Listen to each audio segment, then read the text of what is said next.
Welcome to another episode of Lucid Cafe. I'm your host, Wendy Halley.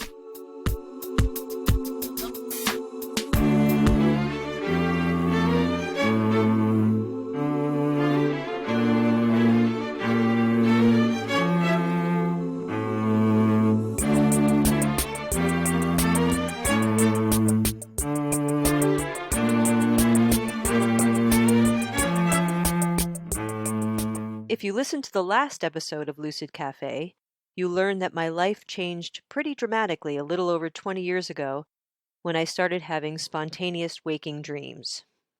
I also mentioned in that episode that I had had a powerful nighttime dream where a man I didn't recognize put me into a deep altered state and then fed me a whole bunch of important information that I knew I needed to swallow. It wasn't until 6 months later that I discovered that today's guest, Hank Wesselman, was the man in my dream. And meeting Hank is what kicked my shamanic apprenticeship into high gear. If you're not familiar with Dr. Hank Wesselman, he's an anthropologist and evolutionary biologist who's conducted expeditionary fieldwork over the past 45 years with several international research teams in search of answers to the mystery of human origins in the fossil beds of eastern Africa's Great Rift Valley. In addition to his scientific publications and his academic teaching in many universities and colleges, he is the award-winning author of 9 books on shamanism, including his critically acclaimed Spiritwalker Trilogy, Awakening to the Spirit World, The Shamanic Path of Direct Revelation, a book he co-authored with Sandra Ingerman, The Bowl of Light, Ancestral Wisdom from a Hawaiian Shaman, and most recently, The Reenchantment, a Shamanic Path to a Life of Wonder. A shamanic teacher for more than 20 years and an apprentice in this mystical tradition for more than 30, he offers experiential training workshops at the Brighton Bush Conference Center in Northern Oregon, Mosswood Hollow near Seattle, and the Omega Institute near New York City. He currently lives with his family on their organic farm on the Big Island in Hawaii. Also want to give you a heads up that here and there throughout the conversation, we had some audio issues. So at times it sounds like the speed of Hank's voice slows way down like he's talking through molasses, but you can still make out what he's saying. It just sounds a bit strange. But then again, we're talking about strange stuff, so I guess it fits. Please enjoy my conversation with the Chief, my old friend and teacher, Hank Wesselman. This is just going to be audio, so you can make faces or whatever you want to do. Oh, it's not going to be video. You can give me the finger, whatever you need to do. Yeah, it's just me and you chatting, having a conversation. You just gave me the finger. Oh, no, it was a demonstration. You're funny. Thank you, Hank, for coming on the podcast. You're welcome. It's my pleasure. We're off to a good start, huh? So Yep. I've been hoping you'd come on, and I'm really thrilled to be able to have this conversation with you. I wanted to talk to you because, as you mentioned before we started recording, there is this growing interest in shamanism. And I think people are interested, but they're not quite sure why they're interested. There's a lot of discussion around how transformative it is, that shamanism can lead to transformation, but what does that even mean? And I'm curious what your thoughts are on that. Well, many people perceive and experience shamanic workshops as life-changing. And, there are people who've done workshops in this, that, and the other for years. And suddenly they find themselves in a shamanism workshop. And it's about connecting with those inner sources of wisdom and power who serve or in service to us. And, when you find your connection with the inner worlds, your life changes. You're aware of the fact that you've got power in your corner on the one hand, and you're aware of the fact that you've got friends on the other side who are rooting for you and who are willing to be in service to you if you ask them. And you have to ask them. They have to be invited. That's the protocol. So that the shamanist movement is really a mystical tradition in which people learn how to connect with these inner worlds. And the first thing that they discover is that these inner worlds are inhabited. They're inhabited by spirits of various kinds, helping spirits, the spirits of the dead, the spirits of ancestors, the spirits of the higher organizing intelligences, some of whom were in service to humanity. And the whole game changes at this point.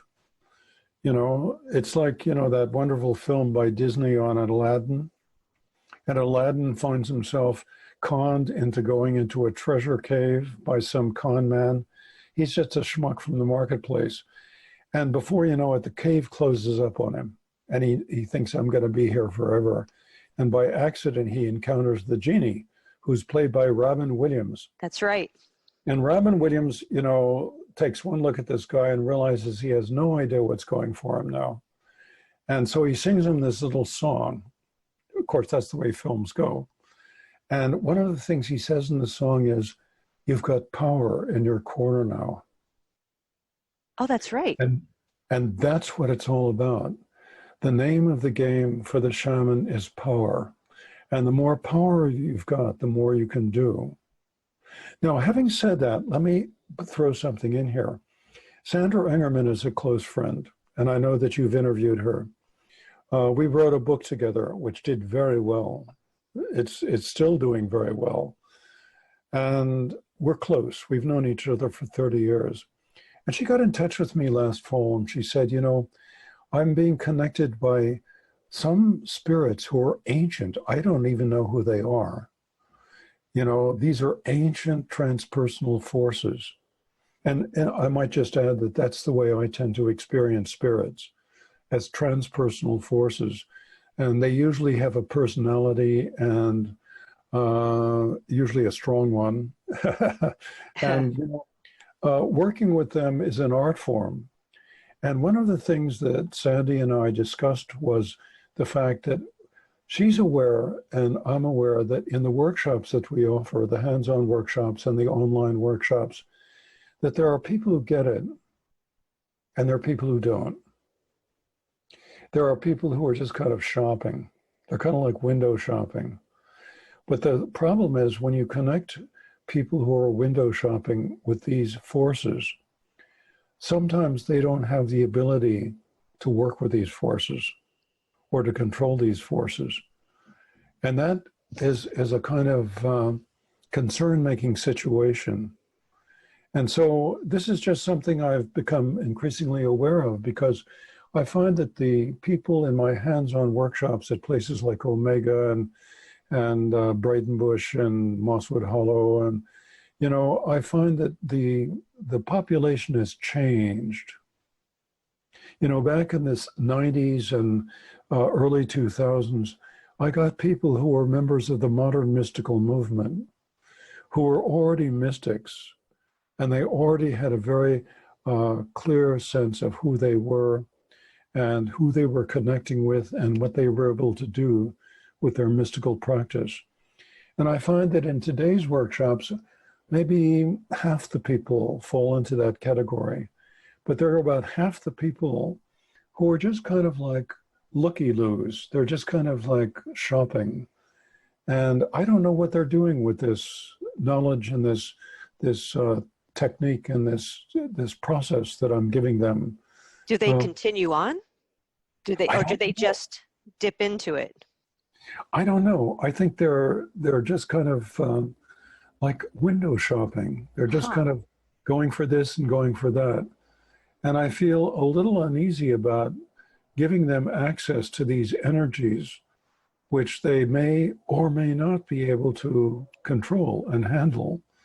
You know, it's just something I thought I'd put in here because it's a current concern. Right. But, you know, I look at, you know, the rest of the people in my workshops, and man, I watch their lives change. You know, it's extraordinary. As you know, Jill and I developed, my lady Jill. Yes. She and I developed these workshops over many years, and we no longer do our grad program. The continuum program is closed. Oh, okay. because Jill doesn't want to do the back end work anymore. But I looked at those programs. We had 7 week-long programs. And I watched people transform. I watched this transformative movement. That's why I think of us as the transformational community. I was one of them. I think I was in the first continuum program. Were you? Yeah. Yeah, well, yeah, we gave you a name. Yes, you did. We gave you a spiritual name. We did a ceremony for you. Yeah, And, I that was remember, pretty life altering. Yeah. What an honor. and when we did the 4th week program, which is about the mystical nature of the self, you know, you were in the first one as well. And we managed to work it out. We worked the kinks out of that program, and it became very popular. And I now teach it as an online workshop with the shiftnetwork.com. And I'll probably be offering one later this year. That's going to be my proposal to them. Ha ha. Well, they like me. You know, Of course they do. I've been able to, What's not to like, Hank? well, you know, I get a lot of praise from my workshop seminarians. They like the fact that I follow Holly Makua's directives. Mm-hmm. I tend to love all that I see with humility. That's not easy. I know. I tend to live all that I feel with reverence. That's easier. And I tend to try to know all that I possess with self-discipline. And so in bringing people into this work, I try to bring them into their own inner world. I don't try to lay a number on them. I don't try to, you know, have them pay attention to my wisdom. My job is to connect them with their inner wisdom because it's in there. You know, I mentioned in my book, The Bowl of Light, that this Hawaiian kahuna mystic I was in connection with for 8 years, Hale Makua, on the last night of his life, we were sitting in his car out in the rain. I don't know, maybe we were sharing a toke. I don't remember. We did do that. But, you know, I remember turning to him and saying, why has everyone forgotten the ancient teachings of the guardians? And he said something very interesting. He turned to me and he said, oh, they haven't forgotten. They just don't remember them. And of course, as was his style, he never explained. He never explained. I'm going to be working with some of his material today with the Shift Network, The Ancestral Grand Plan. Did you like that book, by the way? I love that book. I've had to read it a few times because each time the material it deepens. And Yeah. it's pretty heady stuff. I mean, there's a lot there. It's really dense material. But and I think if you try to understand it with your cognitive mind, with your Lono, it's harder to get through. But if you just read it and absorb it, I think there's a lot of wisdom that just kind of goes into your cells. It's good stuff. Well, you know, when that book came out, Jill read it and she said, you know, I'm just stunned that you were able to bring this all back because, you know, we weren't allowed to take notes. I thought about that, yeah. Makua was talking. I think I only had 14 pages of notes. 14 pages, can you imagine? And you created a book out of that. And so Makua passed in a car accident in 2004, as many of your listeners may know. And then a year later in 2005, I was working on the computer the way I'm working right now, and Makua's photograph is on the wall right there. And he was looking at me and I was looking at him, and it was kind of like a credit card swipe went through my mind. Or maybe it was an insertion. And suddenly he was inside my mind. And he'd been dead for a year. And so it could be observed that we wrote that book together. And during the time I was writing The Bowl of Light, he would come into my dreaming on a regular basis. And if I didn't have something right, he would correct me. He would correct me and he would bring me back to center. And so although he always politely declined to write a book with me, on the last night of his life, he said, I know you're going to write about me. And he gave me permission. he gave me permission. Wow. And that book, The Bowl of Light, contains a lot of kahuna wisdom, none of which has been published before. And it's created quite a stir among the transformationals. You know, it's done very well in terms of sales. People all the way from, you know, Europe to China to Indonesia, they write to me on a regular basis and say, my God, this is absolutely terrific. We want another book. And I don't know if that will happen or not. But I am trying to write the fourth book of the Spiritwalker trilogy. Oh, really? There's That more. might interest you. Yeah. Well, as you I'm, know, the Spiritwalker trilogy was about my ongoing series of connections with a man who lives in the future. These were visionary connections. And they went on, and they still go on for many, many years, for 20, 30 years. And I've had a look at the time at the end of Western civilization and what that time is going to be like. And so in 2003, that connection with this man closed down.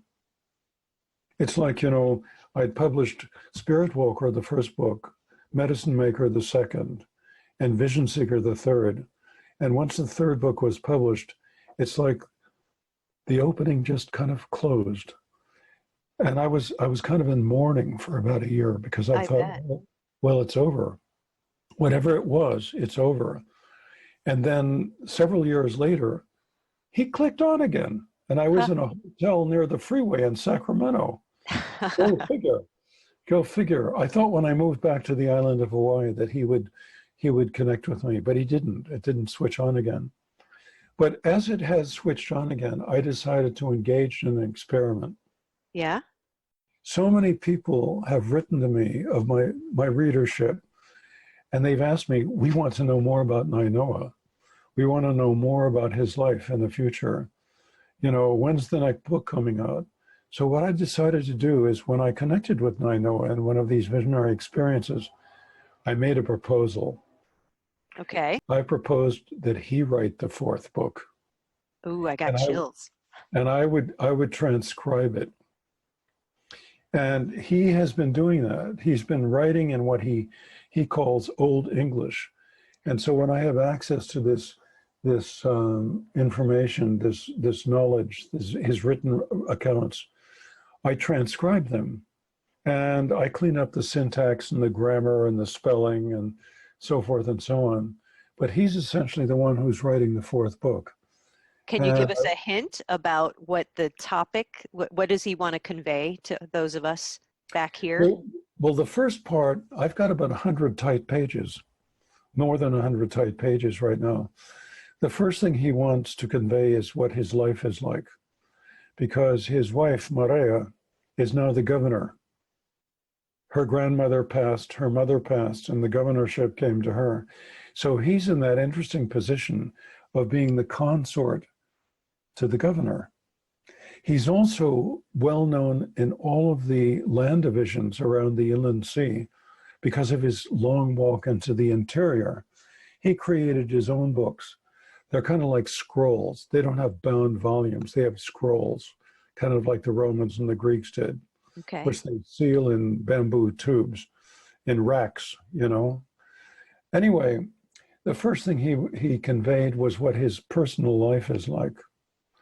And this is quite interesting because I talk about his relationship with his wife. He now has a co-wife who's part of the dynamic, who is Maria's cousin, whose high chief is Nalu. And He's a busy guy, huh? He has children with both these women.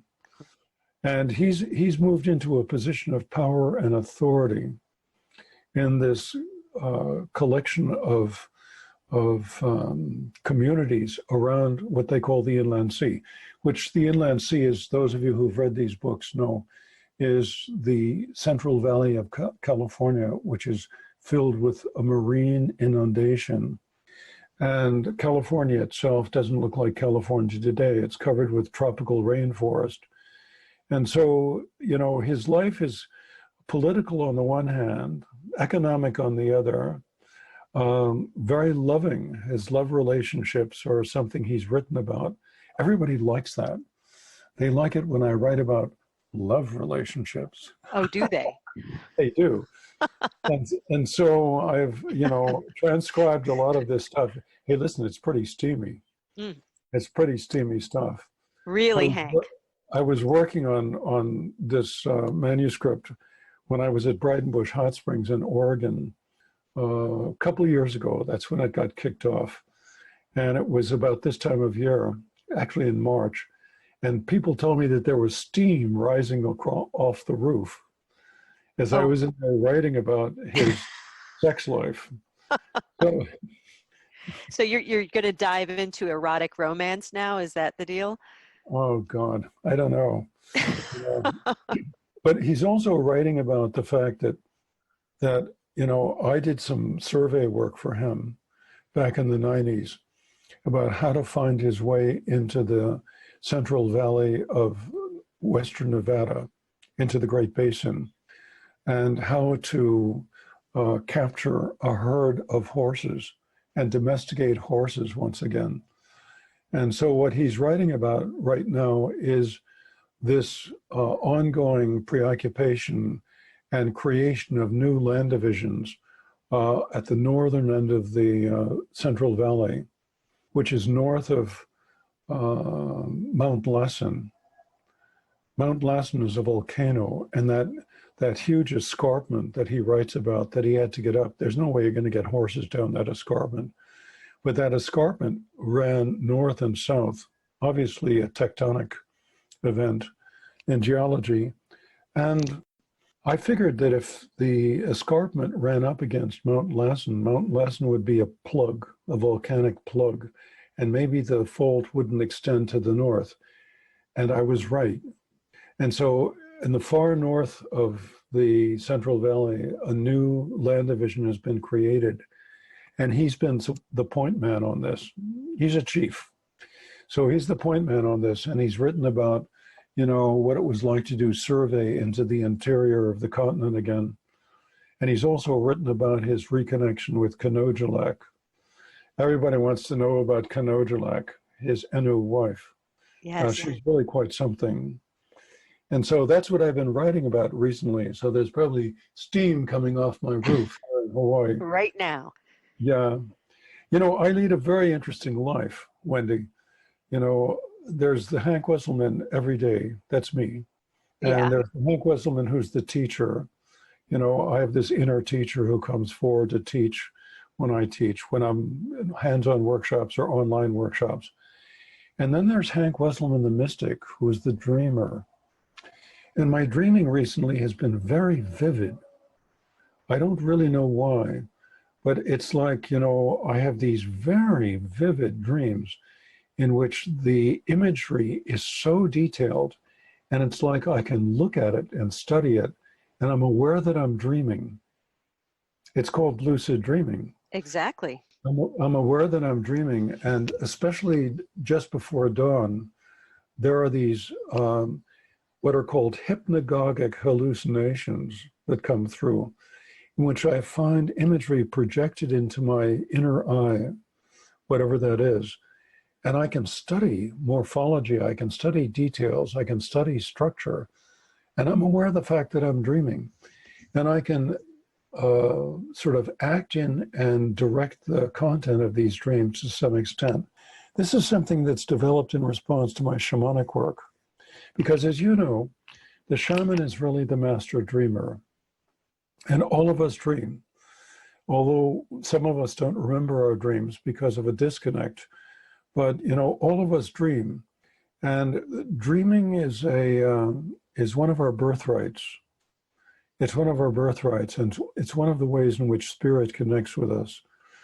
And so I've been able to increasingly refine and develop this ability over the years that I've been teaching and the years that I've been participating in the dream time. So have you been able to understand what's coming through for you in the dreaming? Do you try to make sense of it, or do you just experience it and leave it at that?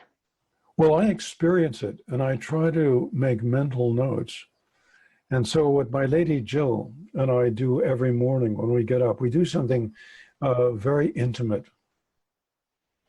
We get up in the dark before the dawn, usually around 4:30, 5 o'clock in the morning, and we light a candle and some incense, and we make a small pot of espresso. And then we sit across from each other every morning for like 45 minutes or an hour, and we talk. And we talk about anything that needs to be talked about her infernal condition, about our daughters, about our children, about our life. But we also talk about our dreams. And I share my dreams with her, and she shares her dreams with me. And we do it every morning. That's beautiful. Yeah, it's something I would really recommend to all of your listeners, because our lives are very multi-leveled and we're very preoccupied all the time. We're very distracted by the nature of our lives as Western people. And so very often days, weeks, even months can go by without a really good, meaningful connection with your significant other. And I think this is very important for successful relationships. And of course, it's interesting for me because Jill is also a mystic, as you know. Yes, I do. And she has these very interesting, deep visions, deep insights into the nature of reality and the nature of the self and the nature of the other worlds.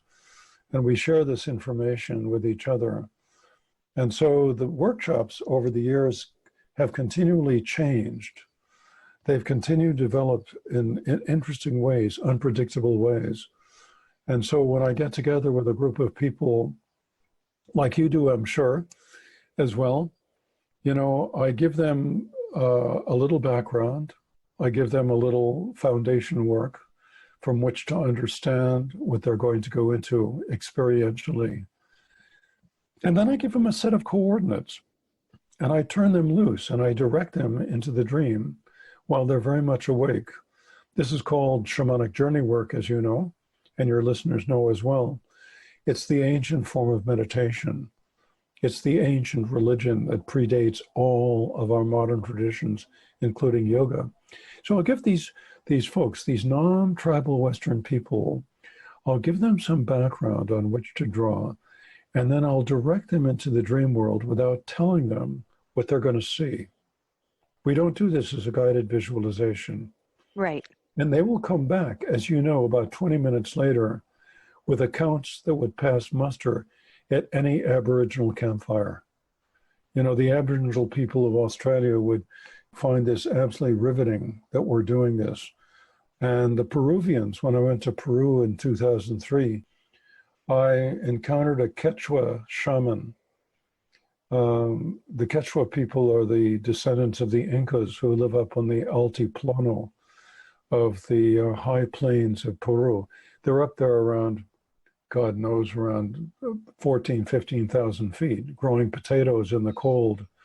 And the mountains go up for another 18,000 feet around them. And there was a Quechua shaman who connected with the travel group I was leading.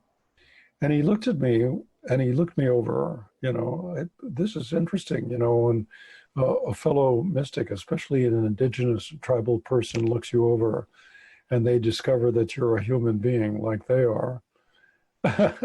Yeah. And he said to me something very interesting. He said, in my culture in Peru today, the young people don't want to stay up on the altiplano anymore.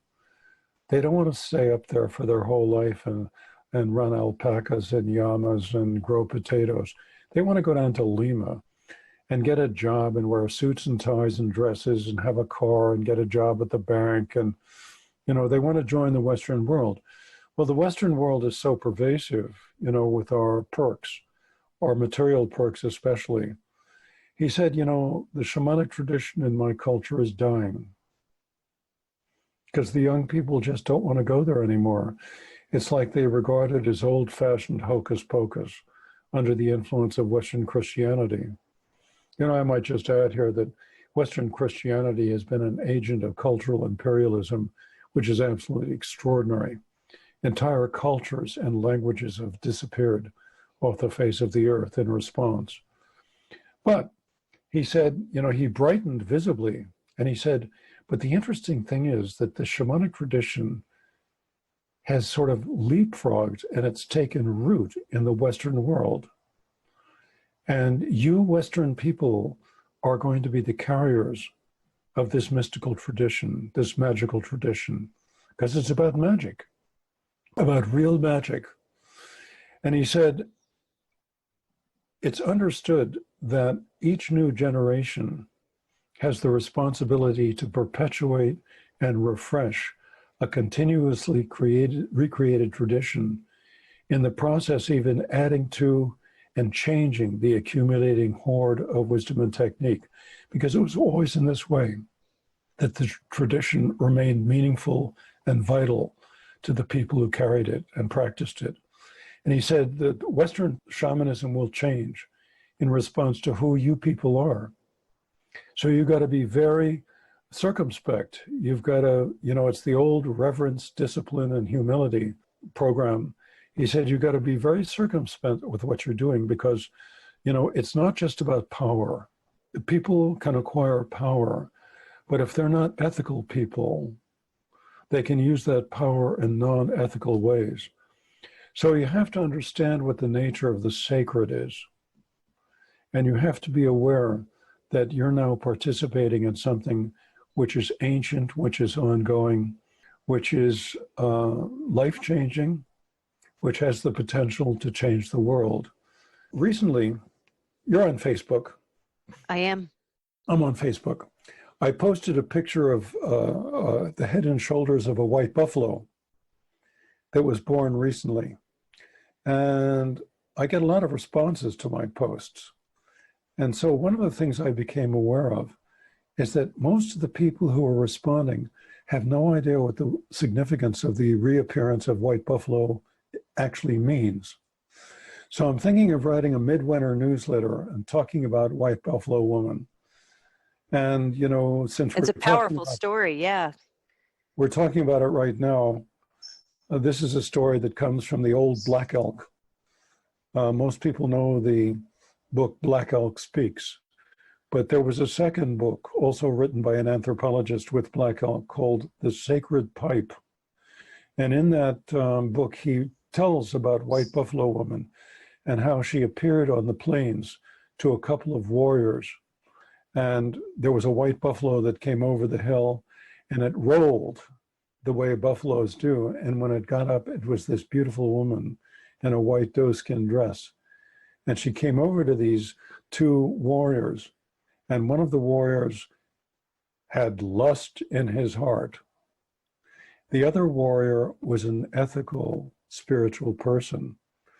And because the warrior who had lust in his heart was deeply in the negative polarity, he was done. He just sort of crumbled and turned into dust. But she instructed the other warrior to go back to the camp, back to the bend, and set up a sacred lodge, because she was going to come and convey something to them. So he did. So they set up the sacred lodge. And sure enough, she came over the plains as a white buffalo, and then she rolled, and she became this beautiful woman in a white doeskin dress. And she came into the lodge, and she's the one who presented the people with the sacred pipe, with the white buffalo woman pipe. Chief Orville Looking Horse is the current holder of that pipe. And she told the people how to use it and how it was wakan, how it was sacred. And as she turned to leave the lodge, she stopped and she turned back, and she turned to a man named Hollow Horn. And she said to him, "Remember, in me there are 4 ages. In every age I shall come back and look on you, and at the end I shall return." And then she leaves the lodge, rolls, and turns into the white buffalo, and she walks across the plain and disappears. Well, the Lakota people and the Plains Indian people in general believe in these 4 ages. And they believe that at the beginning of the first age, a buffalo was placed in the west. And the buffalo's job is to hold back the waters Go figure. These are people that live in the center of North America. They've never seen the ocean, and the buffalo's job is to hold back the waters. They believe that at the end of every age, the buffalo loses one leg, and every year it loses one hair. And at the end of the fourth age, when all four legs are gone and the buffalo is bald, the waters will rush in. Everything will be destroyed, and it will be the end of the four ages. Now, this is just of more than passing interest when you consider the sea level rise, which is projected. You know, I've written about this in the Spiritwalker books, and if I've got this right, and I believe I do, the sea level has begun to rise, and everybody's now aware of it. The climate deniers, we're not hearing much from them anymore. But the fact is that Blackout cuts us off the hook at the end. He said, with the end of the fourth age, the primordial spirituality will be rediscovered, and it will be on this foundation that the next cycle of ages will begin. And the primordial spirituality is the shamanic tradition. And over the last 40 years, through the work of various teachers, charismatic teachers, and indigenous people as well, the resurgence of interest in the shamanic tradition has come about. And my workshops are sold out. People are coming. And, you know, the mystical tradition is reasserting itself. I personally feel that it's going to form the foundation for a new religion. And people don't like it when I use the word religion. But the fact is, we don't have really a good word to replace it with. Do you have a word you'd replace religion with? I mean, we use spirituality. Yeah, I mean, that's because I definitely have a reaction to the word religion. Most people do. Yeah, because of the dogma. And I'm not a fan of dogma. And to me, religion and dogma go hand in hand. So I would say like a spiritual discipline, maybe. Yeah. And people are interested in this. They're interested in the fact that as they get in touch with their inner sources of wisdom and power, they change. And those inner sources of wisdom and power are always there. We're actually here on planet Earth to live life and to learn life lessons. A lot of people who are able to vision and travel in the other worlds, they'd rather be there than here. But the fact is that we're supposed to be here. We're supposed to be doing what we're doing. But when you adopt this inner mystical tradition, I have the feeling that within the next several generations, that all of our organized religious traditions, and I'm thinking primarily about Judaism, Christianity, and Islam, you know, the dark side of these religions has led some people to call them the dark religions. Huh. You know, who's the mystic Blake, William Blake? He wrote about this, about the dark religions. He did it 200 years ago. And he said, the time will come when the dark religions will depart and the new mystical tradition will replace them all, in which we do, you know, have the ability to make peace break out and make it the dominant reality paradigm instead of these constant wars that we're involved in. I don't know how soon it will happen. Carl Jung wrote about this, the philosopher Jung. Mm-hmm. He was having a conversation with a friend of his named Max Zeller. I think this happened in 1949. It happened in his house in Kusnacht in Switzerland on the lake. And Max Zeller told him about this ongoing dream that he was having. And of course, you know, Jung was interested in dreams. Absolutely. And so Zeller told him that he had this dream on an ongoing basis where he would wake up and he'd be in a kind of spirit body. And everywhere he looked, he would see swarms of people of every race erecting pillars. As far as he could see to the horizon in all direction, there were swarms of people who were erecting pillars like you'd see in a Greek temple, columns. And he would have this dream over and over again. And he asked Jung if he knew the meaning of the dream. And Jung said, "Yeah, I know." Nice And impression. he didn't say anything more. So Zeller asked him if he would, give some insights. Oh, well, how do you know? And he said, well, many people are having this dream now. And I myself have had this dream. And he said, the pillars that they're working on is the foundation for the new religion, which will replace all of our existing religious traditions. And so Zeller asked him, well, how long do you think it'll take? And Jung twinkled at him and said, 600 years. And of course, he was thinking about, the fact that it really took Christianity about 600 years to take over the show from the time of its inception in the 2nd century, 3rd century. And, the rest happened, as we all know from history. But, I think myself, when you consider that we live in a society with a worldwide communication system and a high technology, unlike anything that's ever been seen before, I think it could take place much quicker. I think it could take 100 years, or maybe even less. Because what's happening is that the fundamentalist traditions like evangelism and fundamentalist Christianity, the young people who are growing up in these families are living in a different world that their elders lived in. They're not going to the same church for 75 years and believing the same dogma. They are living in a cyber world, and they're being exposed to knowledge unlike anything that's ever been seen before because of the internet.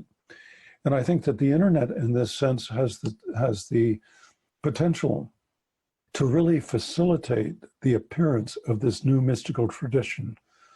And, this is what you and I are doing. We're actually out there on the road, on the mystic road, connecting with people. You're doing it through your cyber cafe. And this is a good thing, don't you think? I absolutely think so. I'm curious what you think about the new religion. You see it as possibly having a shamanic bent to it, yeah?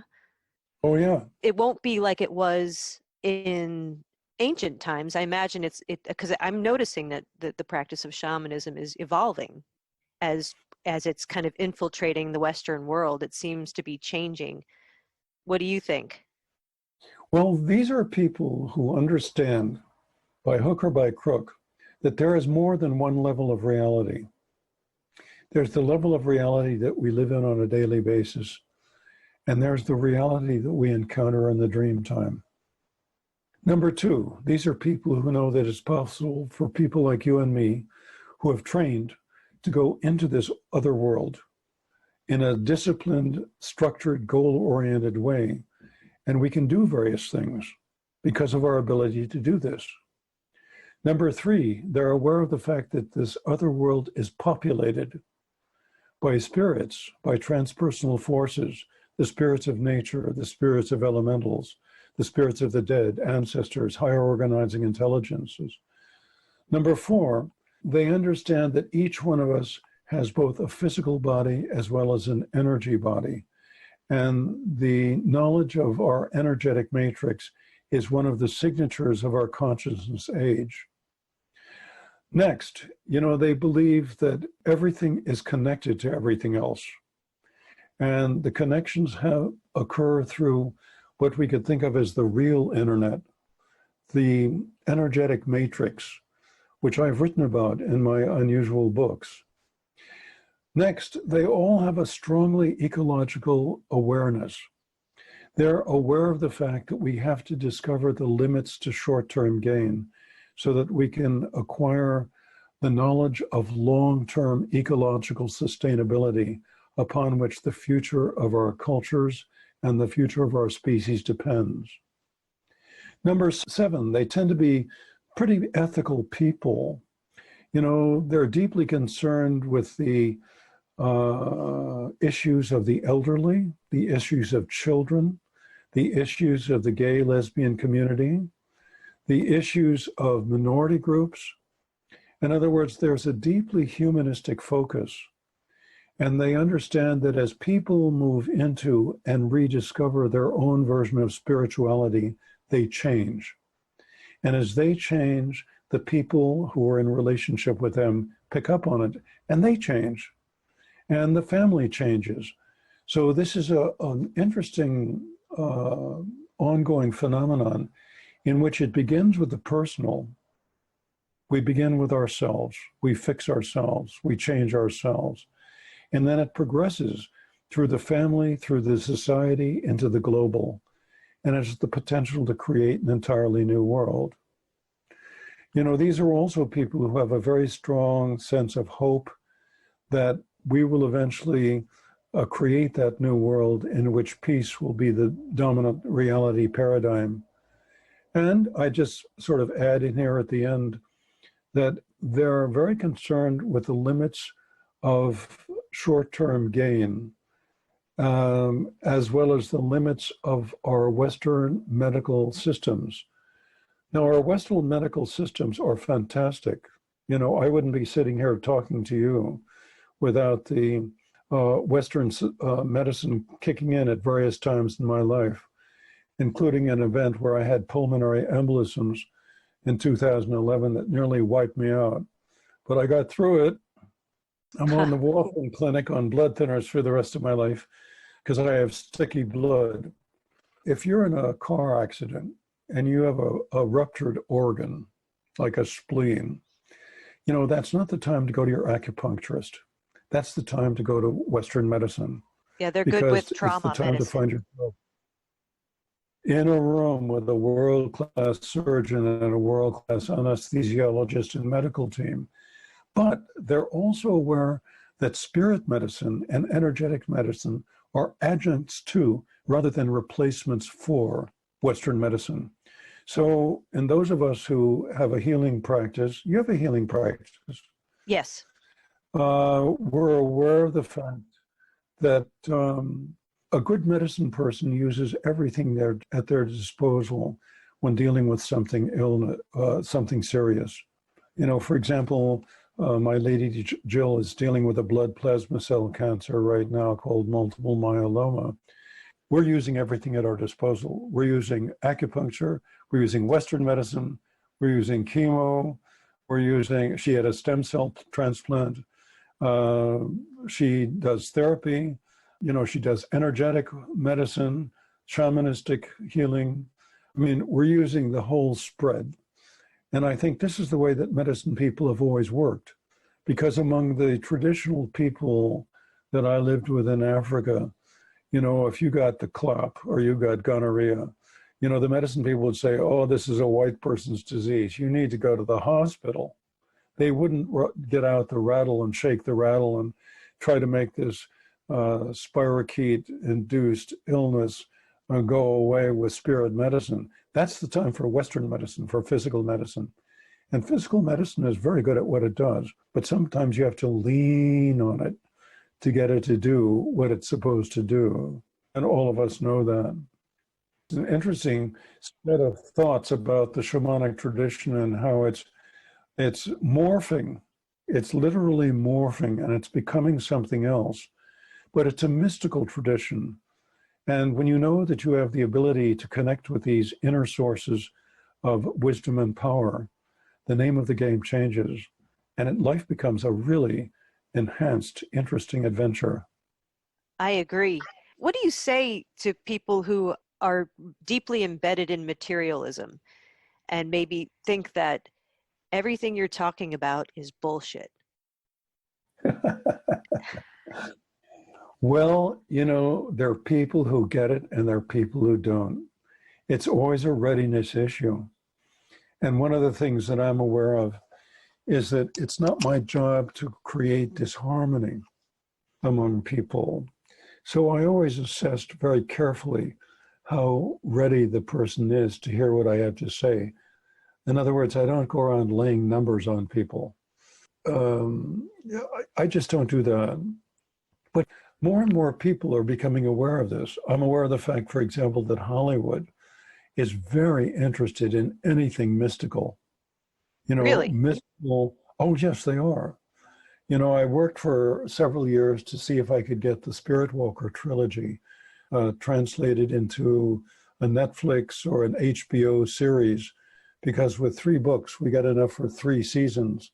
Yeah. And I worked with a young woman who was a screenplay writer, but she wasn't connected. And, I've actually got a proposal from another person right now about writing a screenplay and trying to accentuate this. I'm going to have to wait for somebody like Steven Spielberg to call me up and say, Hank, I just read your book. I need somebody at that level within the entertainment industry to see the potential for these works. It might not happen while I'm still here on this side of the mirror. I mean, it took, J.R.R. Tolkien was gone for, 15, 20, 25, 30 years before Lord of the Rings was made by Peter Jackson. Yeah. It might take some time, but my hope is that the Spiritwalker trilogy will eventually be transformed into the visual medium, into a series on television. This would be the best way to do it, I think, because the silver screen, there's only so much you can get onto the silver screen in an hour and a half or 2 hours. Right. Whereas if you got an hour once a week for 12 weeks, you can really get a lot on there. And I think that story, the Spiritwalker story, has the potential to change the direction of Western history. That's a humble thing to say. Oh, yeah, But, I was just... yeah, why You not, did just say that, okay. why not go for the No, big one? it's good stuff. It is good stuff. Oh, well, I think it's definitely would get people's attention, that's for sure. Yeah. Yeah, I would love to see it be made into a And series. your books as well. You're writing? I've kind of taken a break from writing. I did turn my one book into a screenplay because that's in my dreaming. That's what I saw. I saw a movie marquee, the story about my connection with the young man in a coma over 9 That's right. months. Yeah, the Slaying the Mouse, I titled Slaying it. the Mouse. Yeah, I did turn that into a screenplay, but I remember you told me years and years ago when you first read that manuscript that you said the world wasn't ready for that story, and I don't know if they are yet. I don't know. It's a strange little story. Well, what we need are entertainment agents. And I don't know how to connect with that. So I've kind of decided that I've got to get the entertainment world to connect with me. And things will just happen as they happen. But if you've got that screenplay on your computer, it's there. Yeah, it's there. It's collecting dust on my hard drive. Yeah. It's on the hard drive. Yeah. This is good news. Well, it's delightful to talk to you. Thank you so much. Yes. To see you again after all these years. It's been a while since we've crossed trails. Yeah, I was trying to remember. I think it was 2012 was the last time we met in person. Yeah. I hope we can see each other again at some point in the future. That would be great, in the physical. It's nice doing this via video, but I would love to be able to sit down and have a drink with you, Hey, that sounds like a plan. Yeah. We'll open the good stuff. Absolutely. Well, thank you so much, Hank, for coming on. I really, really appreciate it. I thought this was a great conversation, as I knew it would be. You're welcome. It's a pleasure always to make connection with you. I have to confess that recording this episode was a pretty wonderful excuse to reconnect with Hank. I so love chatting with him. If you have an interest in exploring shamanism, I can't recommend Hank's books or workshops enough. He's a good teacher. He's an accessible teacher. You can find out more about his teaching schedule and his books at sharedwisdom.com. Thank you so much for listening. Until next time.